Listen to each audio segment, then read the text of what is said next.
Beloved heart, I invite you to sign up to my mailing list, and as a result of signing up, you will get a free gift. It's a 5D rebalance tune up of all these chakras, and chakras are my specialty. So I would love to gift you with this transmission that is filled with light language and codes to help you stay balanced and tuned up during these increased frequencies of energy of this ascension, this new earth frequency. So check out the links in the notes of this show. And I look forward to connecting with you. I am sending you love.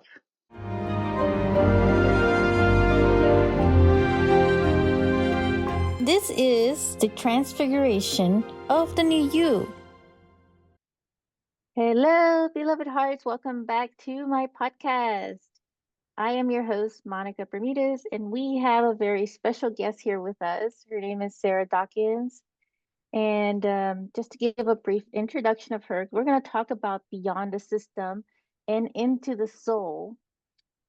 And it's going to be a very powerful conversation. Sarah Dawkins is a passionate holistic health and healing coach, international speaker, and author of Heal Yourself. She's also a multi award winning entrepreneur and the award winning host of uplifting podcast Heal Yourself with Sarah Dawkins. With over 20 years' experience as a registered nurse, Sarah combined her deep understanding of conventional medicine with her own powerful self healing journey to create a truly integrative approach. And she herself has overcome some significant chronic health challenges. So it's such an honor to have you here as a guest, Sarah, on my podcast with us and sharing your message, which is very powerful and important for so many to hear. Thank you, Monica. It's a pleasure to be here with you and your audience. Yeah, thank you so much. I mean, coming out, like, what were some of your most challenging, chronic health that you overcame? Um,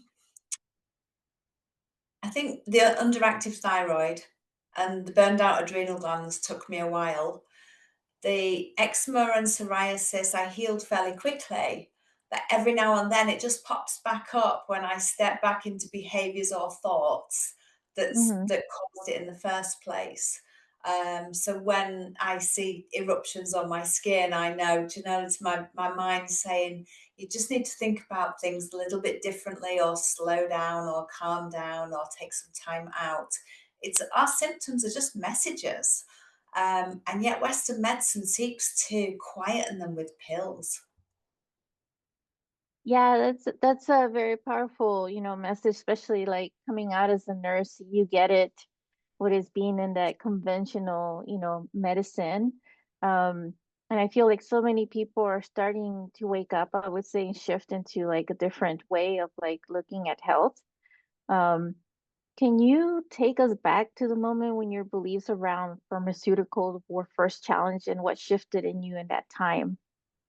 Oh, absolutely. It's like it's burned into my brain so deeply, because it was really challenging. Because my mum was a nurse, my sister and I were raised in that medical model, so we only knew doctors, pills, hospitals, investigations, and that's what we thought health and healing was. And I just happened to mention something about the use of pharmaceuticals at home to a nurse colleague. And she questioned my use of them. You know, when you're thinking, why did she do that? Because we're nurses and that's what we do. But that was my real starting point. You know, I need to go home now and search the internet. This was back in 2005. And I'm like, I need to find out why she would say that, because that, that was my life view. That's all. Everything outside of that, I had no idea that was there. It was all about doctors, diagnoses, and pills. So that kick-started my journey into looking at what I could do for myself, what was available, because I had no idea outside of those pharmaceuticals. And that's how I found how powerful we are as a physical vessel, a mind, a body, a soul, a spirit. Um, and that we need to work everything together, and that the Western medicine actually separates it all out into we've got doctors of the brain, doctors of the heart, doctors of the skin, doctors of the bowels, and everybody separated our body out, and yet every part of us works with every other part, and that when one thing is going a little awry, it's connected to so much of our other parts. And yet the Western medicine doesn't look at that. The cardiologist only looks at the heart. He doesn't pay any attention to the mind and the nerves and the muscles and the gut and what's feeding that. So that's how my whole journey of natural self-healing was kick-started by a colleague questioning me. Wow, that's so powerful because you're right. I mean, all the doctors, they separate every organ of the body, and it's almost like a stovepipe, right? They just focus their whole attention on that one area. But you're right, everything is such an integral part of our body system. We're like mostly of energy, so a lot of the energy that flows through us, like you have all other stuff going on that is an integral part to the physical body itself. It's not just, separate from each other. So that's a very powerful thing, to come to that realization, early on and shift the narrative. And to me, this is the way forward, moving forward, I think, of like being innovative and creative in this way. Do you feel that you're moving more towards that, or do you sense that more people are still kind of resistant? I think there will always be those that are resistant. As Mm-hmm. Leonardo da Vinci says, a third of people will see, a third will see when shown, and the third will never see. So that Mm, third that will never see will always be resistant. They will be like I was with those blinkers, and all they will yeah. see is doctors and pills and hospitals, and they just won't see anything outside. But for everybody else, like myself, I saw when I was shown after doing some research and thankfully remaining open-minded to see what I was capable of. Mm-hmm. And then there's those people that already knew this previously. So I've stepped into the now I know it, and now I'm helping others to see it. That we're not Right. just an organ or a mind, that we are mind, body, soul, and our healing has to be holistic. Yes, agreed. I mean, that's quite a transition to make. I mean, you said you experienced like a deep depression during the transition. What was happening internally during that time, and how did it become a turning point in your healing journey? So I had started my own healing journey, and I first healed eczema, psoriasis, and acid reflux just by tweaking my diet and lifestyle. And so seeing those tangible results in my body gave me the evidence and the impetus to keep going, because until that happened, I was just reading things on the internet and thinking, well, that's happened for them. I wonder if that can happen for me. So I'd started my own healing journey, started as I say, tweaking my diet and lifestyle.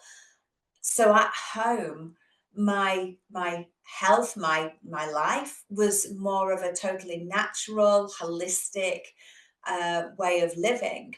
But then in the hospital, and we'd moved back to the UK at this point, I was having to follow doctor's orders, give out medications. I worked in theatres and recovery, so I was helping people post-operatively. And of course, I wasn't allowed to talk about what I was doing at home and how people could heal themselves. So I was really conflicted, because my whole life I only ever wanted to be a nurse to help people when they were vulnerable. And I saw that actually, yes, I was helping them have a wash and helping them to get off the bed and helping them to reduce their pain. I was helping them in those ways. But that's actually, I was keeping them in the medical model. I was keeping them in that sick role, rather than being allowed to educate them about how they could look after themselves and what tweaks they could do. So living those two separate lives with two different hats on, if you like, became very, very conflicted. I couldn't tell people at work what I was doing, although I told some of the staff, but I couldn't talk about it with the patients. And then living at home was totally different. I was finding different ways of healing, medicating symptoms if I needed it, through supplements and different solutions naturally. And that conflict spiraled me into a deep, dark depression. And I actually had suicidal thoughts. I had to visit the doctor because I needed the time off work. Having time off work needed a doctor's note. The doctor wanted to medicate me with sleeping tablets and antidepressants. I'd done that route before when I'd had my son and I had postnatal depression, and it just made me a zombie. It literally took all my emotions away and all my feelings. So I knew I didn't want to go down that route again, but I'd already healed chronic pain, candida, PTSD, the eczema, psoriasis, the acid reflux. So I knew I could heal myself. I just didn't know how.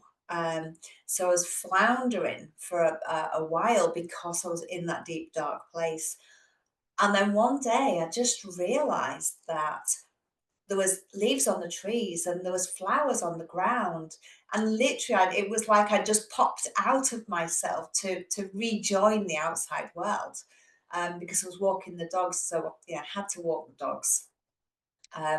It was though it wasn't negotiable. The dogs needed to walk. That my family needed their meals on an evening. So I went through the motions of things I had to do.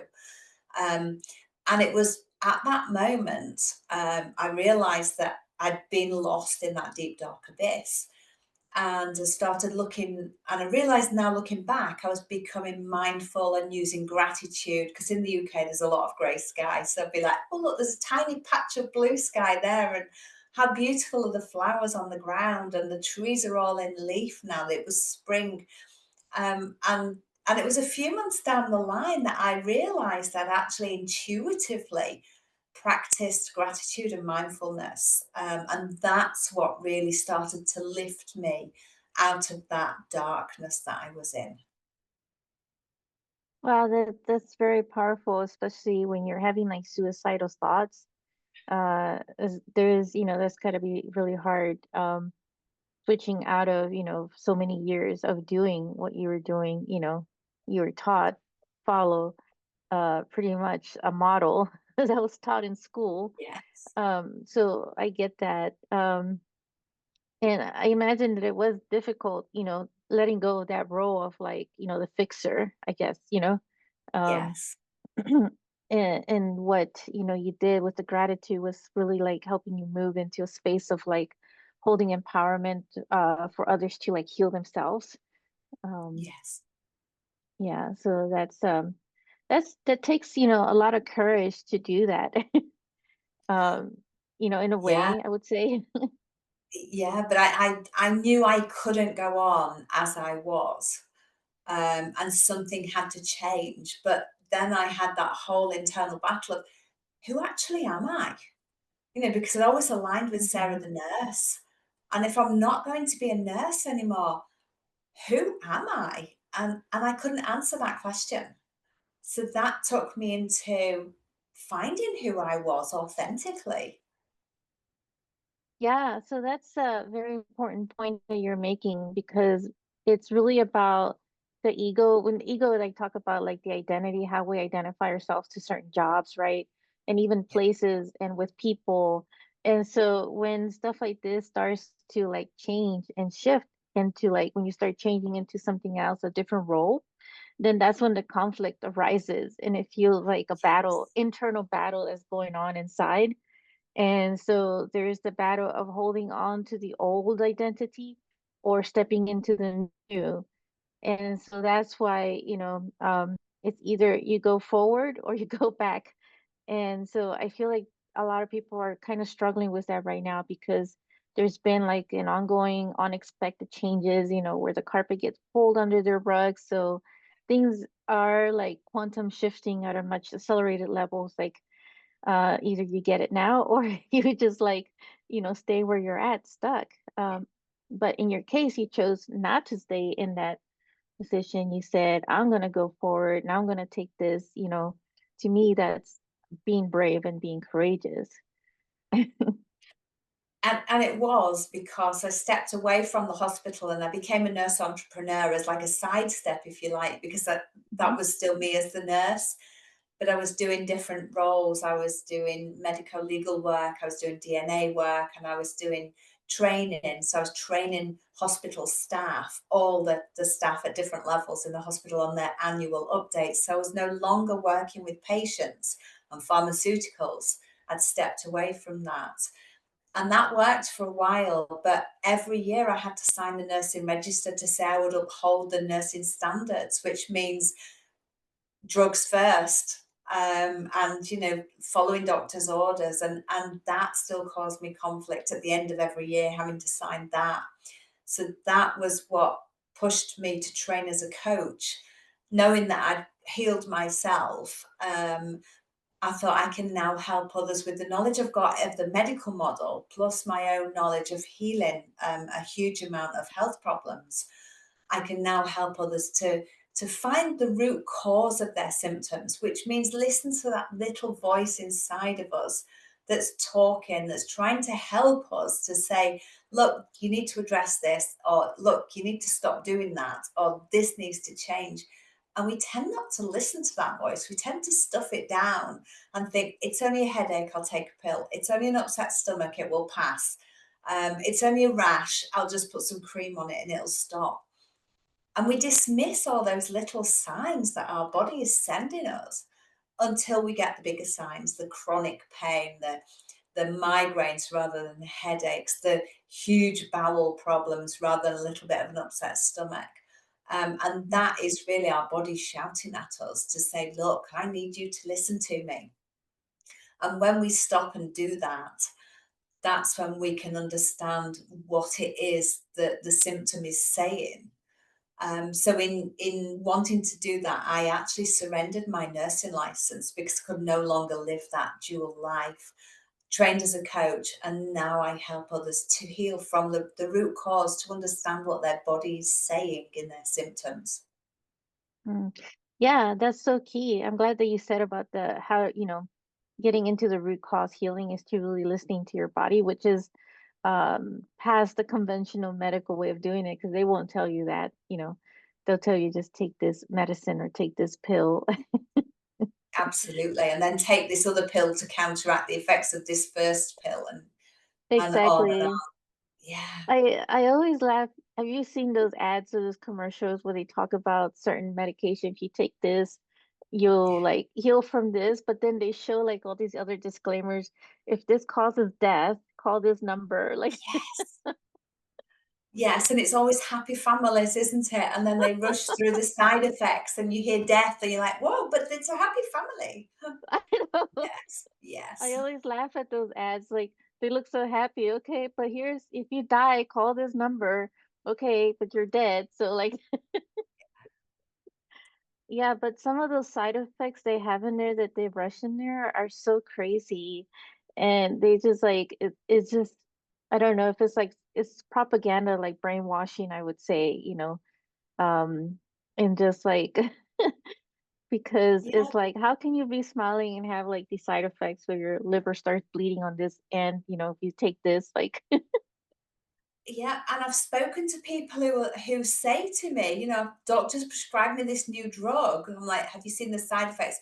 "Oh yeah, I've seen the side effects, but there's side effects with every drug." And it's like some people are uh just resigned to the fact that they'll take a drug and potentially have side effects and therefore need another drug or to change that drug, and just resigned to the fact that that's how it's going to be. But that's their life, that's their soul contract. yeah, wow, yeah, that's amazing. I mean, I guess we're not here to convince anyone, but rather just be a guide, especially for those who are waking up to this.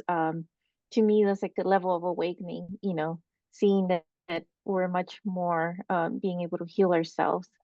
Um, so, in your experience, what are like the most common root causes of chronic illness that people overlook?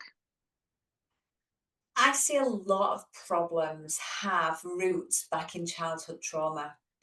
Now, that can be trauma with capital T, like physical abuse, sexual abuse, emotional abuse, but it can also be trauma with little t, like being teased, being name called, being, just not a huge abuse, but just something that really sat heavily with the people who are holding it. And it's not so much about what actually happened to us as children, it's more about how we hold that, what that looks like inside of us, because we're holding it through the eyes of the child that we were at the time.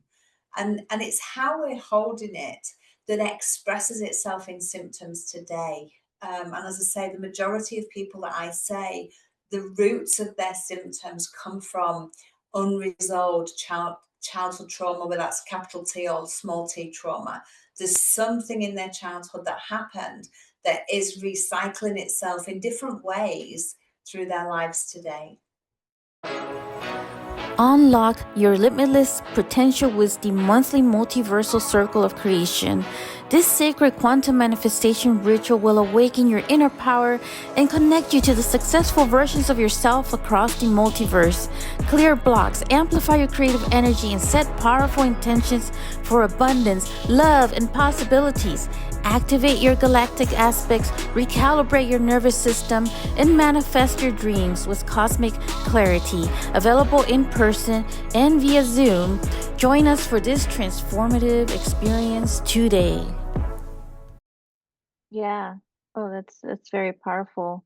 For sure, there is a lot of that. I would say like PTSD that's stored in our body that hasn't been looked at or dealt with, because a lot of it, I guess we bury, like we don't want to face the pain, so we Yeah. just bury it. So that's stored. Yes.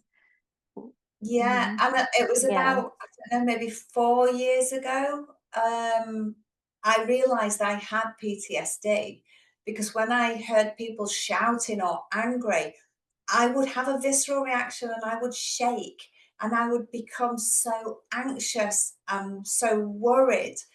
And I didn't know what was going on in my body. I just felt this fear, this anxiety, until I traced it back and realized actually there was some violence and aggression when I was very, very young, around me. And that when I heard people in conflict, it triggered that memory. Now I've got very faint, vague memories, but I feel it in my body when it's happening. So I did, there was a lot of inner work to do with my younger child to help her to feel safe in the environment. And having done that work now, a touch wood, I no longer have that visceral reaction when I hear conflict. Which, when we deal with it at that younger inner child level, we can heal because we're healing that root cause. So why, once we've dealt with that and understood that and healed it at that level, why would we need to then express it again in our older years, our maturing years? Wow, that's really interesting. Well, how did you like deal with it to like heal that when you realized that was the root cause? Like, how did you like get to that point? I had real vague memories of violence and aggression when I was about 3. And I had before I did the healing work, I had a vivid memory of myself and sister sat on the sofa, screaming and crying while whatever was going on behind me. I don't obviously want to go into a lot of details, but we were both very, very frightened young children.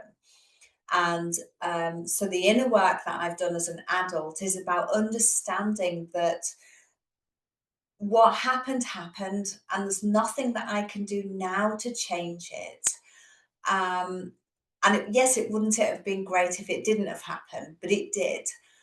So all I can do is forgive the people who were involved because that there was something going on in their lives and they were doing what they were doing with the knowledge and skills that they had at that time.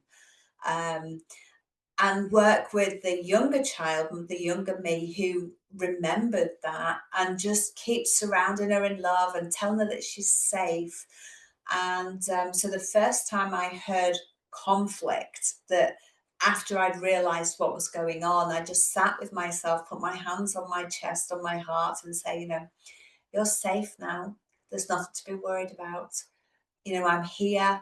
I love you. I'll protect you. I understand what you went through. And the people around you just did what they did with the knowledge and skills. They didn't have the knowledge and skills to deal with it. So they did what they did with what they had at that time. And that it's now safe, and that's never going to happen to you again, because my inner child was obviously very worried that that conflict would keep reoccurring in our lives.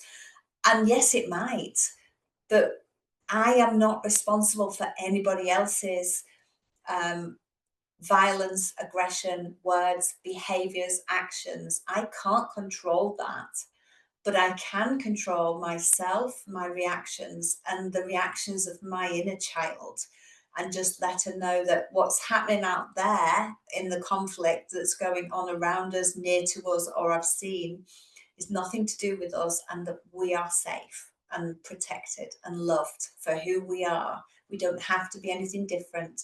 We just are loved for who we are. That's very beautiful. I love that. And for sure, it's like you become your own self-diagnosis, but also your self-healer as well, your own self-doctor. Um, Yes. so like many people feel powerless, right, when they receive a diagnosis from a doctor or a practitioner. And what is the first step to like, reclaiming that power? I like to help people to step away from a diagnosis.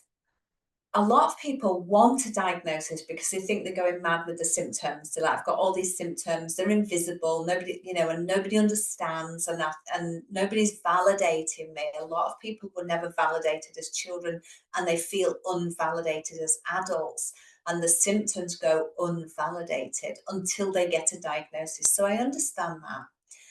But when we get that diagnosis from a doctor, the experiments from Ash and who was the other one? His name will come to me.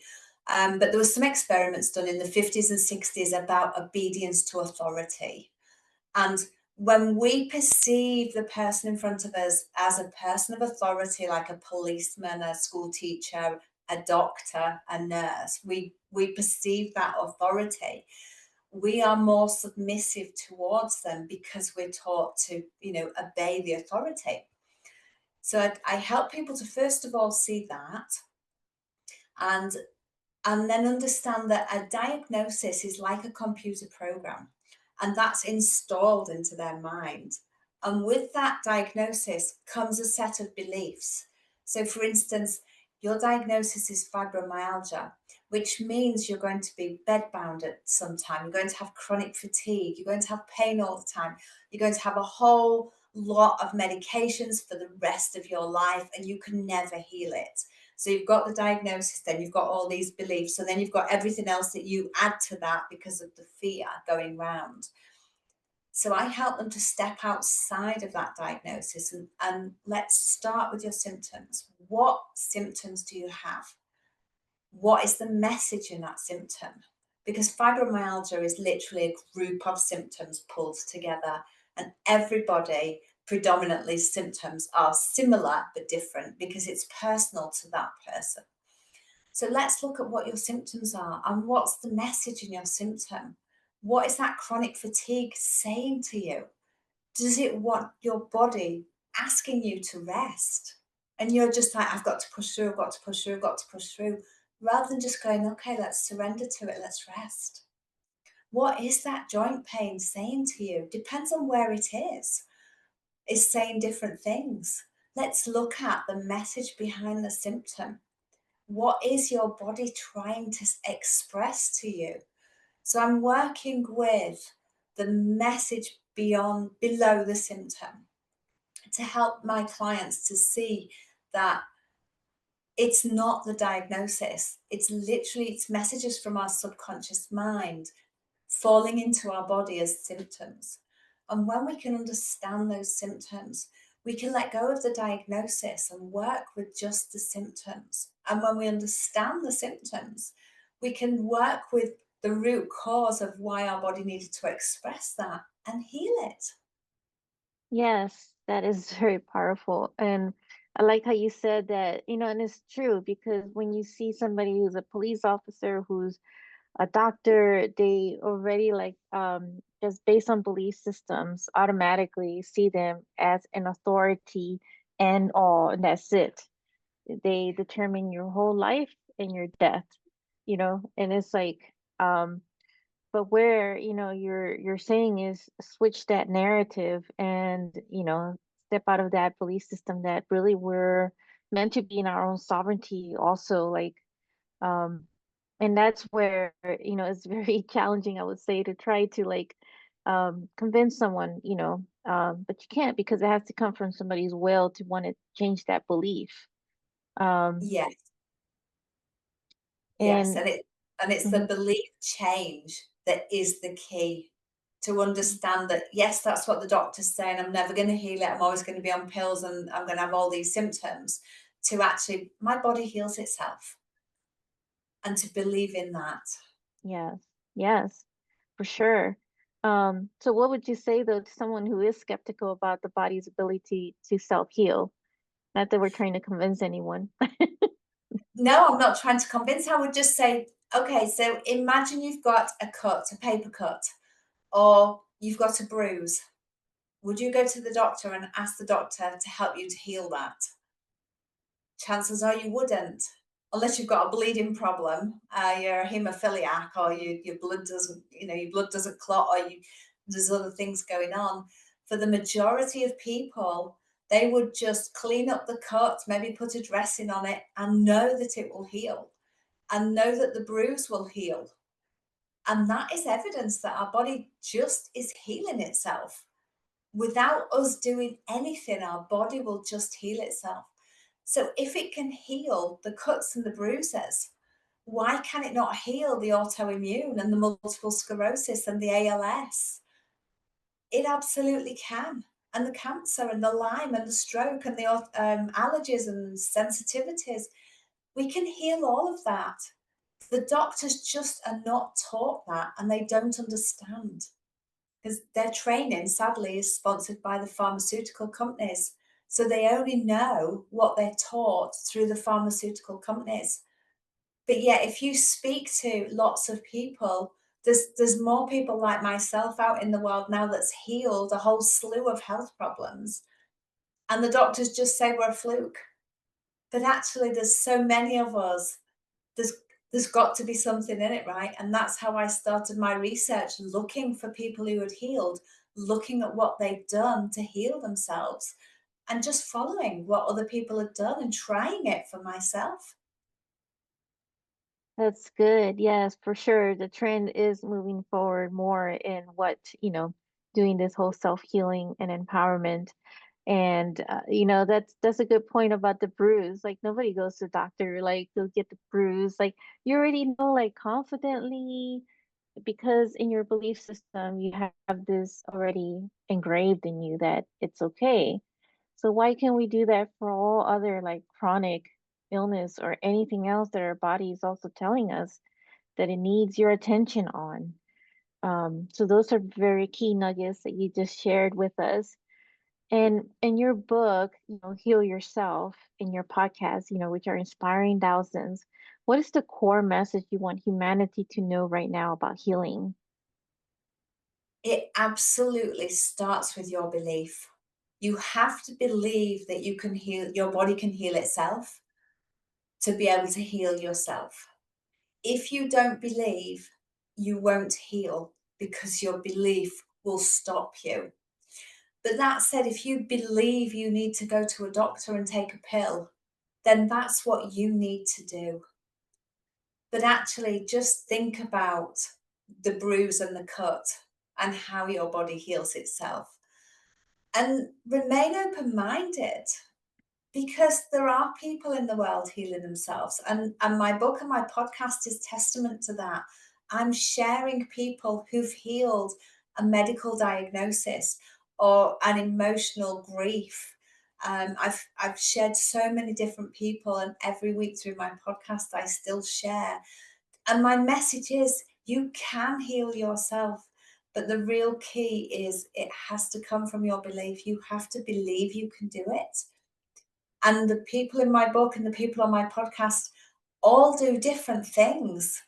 I have interviewed and in my between my podcast and book, I must have had 6 people, maybe 7, healed multiple sclerosis, and everybody's done something different, totally different, from food to homeopathy to working in the gym to reading books. They've all done different things and they've all healed because they all believed they could heal themselves. Yeah, that is very powerful stories and examples that you just shared. Now I'm wondering, like, because I feel like, somebody may be saying, like, well, but, the doctors and the nurses, they study and all of that's been proven or has been scientifically, already done. What would you say to somebody like that? Go and talk to somebody who's healed themselves of whatever it is that you're looking to heal. There's plenty of people out on the internet. Please have a look through my podcast at all the different people I've interviewed who've healed, and just research. Go and look up what people are healing and how they're healing, because it's happening and the evidence is there. But sadly, you won't get that evidence from a doctor unless he's stepped outside of medicine and trained in like integrative medicine. Then they've got more knowledge. But if you're looking for healing, your general physician, your general practitioner, doctor will not help you on your journey. Yeah, and it's very key. Um, and, I would add too that a lot of the medicine and prescriptions that are being given don't have like actual evidence that it's really healing. If anything, it adds more side effects. So the best bet is what you're sharing is the research in self-healing. And that is, the best empowerment, I would say. Um, Now, do you believe the future of healthcare is moving towards self-healing and energy-based modalities? And what do you foresee in all this? Like, I absolutely do, yes. I see more and more people stepping outside of the medical model and looking for alternatives, looking at what they can do. And for some people, they are looking at like acupuncture and chiropractic and energy medicine and sound healing and Reiki and reflexology, all those different modalities. And there's nothing wrong with that, but also we need to direct people inwards to reconnect with that inner mhm. voice inside them, whatever name they give it. Some people call it inner wisdom, higher self. Other people call it God, the spirits, the angels, the universe. The name isn't important, but what we have to do is come back into that inner voice and listen to it, because it's that voice that will guide us through our healing. Yes, perfect. That is so key. And so we're gonna wrap it up, but is there any final thoughts you want to share with others? Maybe you could share something for somebody who may be feeling rock bottom right now, physically or emotionally or spiritually, and what's a takeaway message you want to leave them with? And before you answer that, I just want to tell the listeners that they could find all your contact information in the show notes, to get a hold of Sarah Dawkins at sarah.dawkins.com, and just get a hold of her. Like, go listen to her podcast, also listen to more stories of others, self-healing as well, and look at her book. Um, so yeah, so what are your final thoughts, for the audience?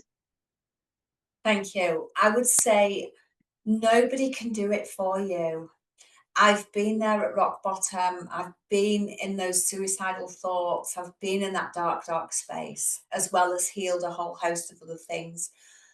I understand, but nobody can do it for you. You have to dig deep inside and step out of your comfort zone. And the more you step out, the more courage and confidence you build, and the easier it gets.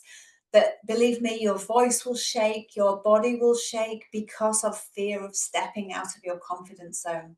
There's people out there like coaches, friends, teachers, there's groups, self-help groups. There's people out there that can help you and support you, but nobody can do it for you. You have to find the courage to step out of that comfort zone that is minuscule and keep doing and keep moving forwards. And the more you do, the bigger your comfort zone will grow, the more you will be able to step into who you are here to be. And the easier it will be to heal because you're growing your confidence and your comfort zone. Mm, yes. Thank you. Thank you so much, Sarah, for being here with us and sharing your message of encouragement and empowerment and helping others to self-heal and find their voice, their inner voice that is, and really tap in to their bodies and really just listen. It's all part of the integration, our soul, spirit, mind, and body. Um, and that's what we strive for, to be in a better, healthier state. So thank you for your presence here. Thank you, Monica. It's been a pleasure.